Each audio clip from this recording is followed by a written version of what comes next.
係啱啱係 associate degree 度畢業啦，咁就想揾下有冇啲咩課程可以繼續升讀上去。咁就見到呢個Napier 嘅 marketing management， 同埋見到佢亦都有一個level 5嘅認可，咁即係政府都認可㗎啦。咁所以我哋覺得個認受性都幾高，所以就揀咗呢一個課程嚟讀啦。其中一個令到我嘅幾印象深刻嘅就係一個叫 Live Project 嘅課程，組織啦或者一啲公司去到做一啲我哋可以幫佢做一啲 marketing plan 嘅。咁喺呢個 marketing plan 嘅入面咧，咁我哋就可以幫佢去到策劃一啲 strategy 啦，去到大家去到傾啦，大家傾呢個 project 係點樣可以組成，去到撮合翻公司最好嘅要求啦。咁我覺得呢樣嘢係相比其他課程嚟講，係俾到我一個更加實際、更加實用嘅一個教導咯，令到我知道出到嚟做嘢嘅時候面對到啲乜嘢。咁我就依家喺香港貿發局度做緊一個 project executive 嘅。咁喺完咗呢個 contract 之後呢，咁我諗會睇下其他會唔會都喺 marketing 方面有其他發展啦，又或者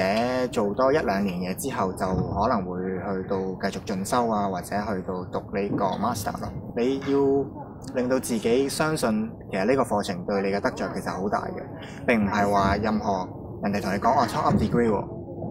其實唔係嘅。出嚟做嘢，人哋見到嘅只係你個人去點樣去到工作，你個工作表現，而唔係睇你嗰個 degree 究竟喺邊度嚟。最重要就係相信你自己。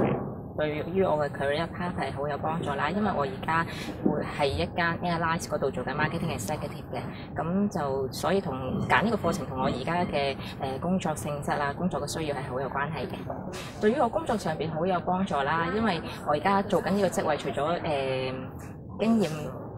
除咗經驗以外咧，其實